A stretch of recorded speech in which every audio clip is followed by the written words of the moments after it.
राष्ट्रपति पद हमारे यहाँ बेबस हो चुका है। जिस प्रकार से अभी भाजपाइयों ने देश को हाईजैक किया है, जिस प्रकार से भाजपाइयों ने लोकतंत्र को हाईजैक किया है, उसी का तो परिणाम है मणिपुर की घटना। आप कुछ वर्ष पूर्व, कुछ दशक पूर्व अगर चले जाइए, जर्मनी में ये घटना हुई थी। हिटलर उस समय जर्मनी का शासक था। हिटलर के समय भी ऐसे ही नग्न अवस्था में औरतों को घुमाया गया था और औरतों को अपमानित किया गया था, और उसका परिणाम ये हुआ था कि हिटलर शर्म के मारे आत्महत्या करके अपने जीवन को समाप्त कर लिया था। क्या हमारे देश में ऐसा कुछ सोचा जा सकता है? नहीं सोचा जाएगा। हमारे देश में भाजपाई लोग ये ढूंढते हैं कि अगर मणिपुर में ऐसा हुआ तो मणिपुर की घटना को ढांकने के लिए अब दूसरे स्टेट में झांको, जो विपक्षी जो पार्टी है जहां पे शासन कर रही है उस स्टेट में झांको, और वहां पे अगर कुछ नहीं हुआ है तो वहां पे कुछ करवाओ, और विपक्षी जो सत्ता है उसको बदनाम करो और वहां पे गोदी मीडिया को भेजो। यहाँ तो खेल है सत्ता का। भाजपाई लोग जिस प्रकार से इस घटना को ओवरलैप कर रहे हैं बंगाल की घटना से, अरे साहब, बंगाल में तो चलिए आपकी वहाँ पे सरकार नहीं है, केंद्र की सरकार जिस पार्टी की है उसी पार्टी की सरकार मणिपुर में है। मणिपुर क्या कर रहे हो? क्या आप मणिपुर के मुख्यमंत्री से इस्तीफा ले रहे हो? और मणिपुर के मुख्यमंत्री का तो इतना गैर जिम्मेदाराना बयान आया है कि ऐसी करीब करीब 100 घटनाएं हुई है। तो इसका मतलब कि क्या आप यही चाहते हो? क्या यही चाहते हो कि 100 घटनाएं और हो? फिर कब जागोगे? देश के वजीर आजम साहब की पीड़ा 6 महीना के बाद झलकती है, घड़ियाली आंसू बहाने का प्रयास करते हैं। आखिर 6 महीना से आप कहाँ थे? मणिपुर फरवरी से जल रही है।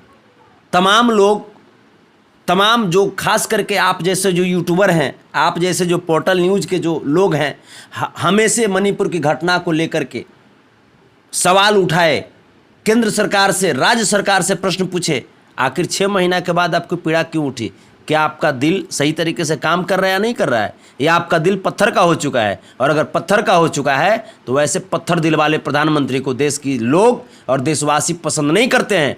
फिर ये निश्चित दिन आ गया है, अब ये दिन आ चुका है कि ऐसे पत्थर दिल वाले प्रधानमंत्री को बाहर फेंकना है और भाजपाइयों को इस स्थिति में खड़ा करना है कि गली कूची में भी भाजपाई दिखाई नहीं दे। क्योंकि देश की आधी आबादी जब तक सुरक्षित नहीं है, देश की महिलाएं जब तक सुरक्षित नहीं है, तब तक आप देश की विकास की बात कर ही नहीं सकते हैं, देश के विकास के बारे में सोच ही नहीं सकते हैं। संतोष जी, आपने कोलकाता बंगाल का नाम लिया, तो बंगाल में ही एक भाजपा नेत्री हैं जो पीसी के दौरान रोती हुई दिखती है। उनका बस यही पीड़ा है कि कई महिलाओं के साथ वो आरोप लगाती हैं कि टीएमसी कार्यकर्ता महिलाओं को परेशान करते हैं। बस इतना ही आरोप लगाती हैं। क्या इस पर क्या कहेंगे? क्या मणिपुर की घटना उस बीजेपी की नेत्री को दिखाई नहीं देता? जैसे हम तो आपको पहले ही बोले कि भाजपा का ये रूटीन होता है, भाजपा के नेताओं को रूटीन मिलता है अपने आला कमान से कि अगर भाजपा शासित प्रदेश में कुछ अत्याचार हुआ, लोग आक्रोशित हैं, तो कोशिश ये किया जाए कि जो गैर भाजपा की सरकार है जिस प्रदेश में, वहाँ पे कुछ ऐसा हुड़दंग करवाया जाए, और गैर भाजपा जो प्रदेश में हुड़दंग हुआ है उस पर तमाम गोदी मीडिया का फोकस करवा दिया जाए, ताकि लोग इस घटना को भूल जाएं और उस घटना को लोग याद करें, उस घटना को लोग देखें।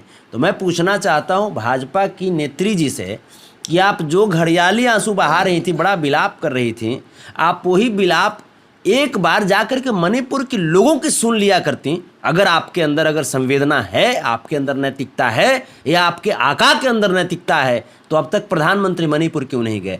क्या चाहते हैं वो? क्या और जैसे पूरे देश की महिलाओं को नग्न घुमाया जाए तब प्रधानमंत्री जाएंगे मणिपुर? आखिर उनको डर किस बात का है? डर इस बात का है, डर उनको इस बात का, डर इस बात का है क्योंकि वहाँ पे मणिपुर जब ये पहुँचेंगे तो मणिपुर में जितने जो लोग जो क्रोधित हैं उन लोगों का सामना इनको करना पड़ेगा। और ये डरपोक प्रधानमंत्री, ये डरपोक बिल्कुल ये भीगी बिल्ली बन चुके हैं। ये जब से आए हैं, जब से कहते तो हैं कि 56 इंच का सीना है, लेकिन 56 इंच का 5.6 इंच का भी इनके अंदर सीना नहीं है। और ये डरपोक प्रधानमंत्री मणिपुर नहीं जा रहे हैं क्योंकि लोगों का सामना करने का हिम्मत नहीं इनके अंदर है, हिंदुस्तान का सामना करने का हिम्मत नहीं इनके अंदर है। इसीलिए ये हमेशा हिंदुस्तान से बाहर एरोप्लेन से घूमते रहते हैं। कहते तो थे, सोनिया गांधी जी को कहते थे कि विदेशी मैडम।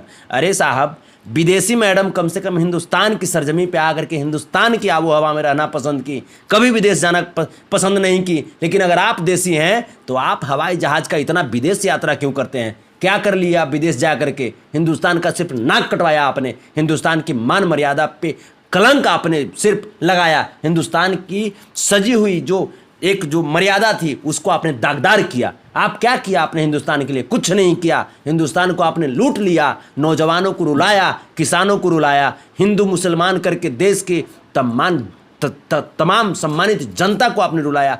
क्या किया आपने हिंदुस्तान के लिए? आपने जो किया अपने भाजपा के लिए किया। आज हिंदुस्तान में 200 रुपये किलो टमाटर है। आप समझिए कि देश के निवाले से लोग टमाटर तक छीन लिए। क्या बोलेंगे लोग? नमक चोर हैं, मिर्ची चोर हैं। बिहार में प्रदर्शन के दौरान बिहार प्रशासन पे लोग मिर्ची का पाउडर झोंकते हैं, मिर्ची चोर कहीं का। ये क्या बोलेंगे?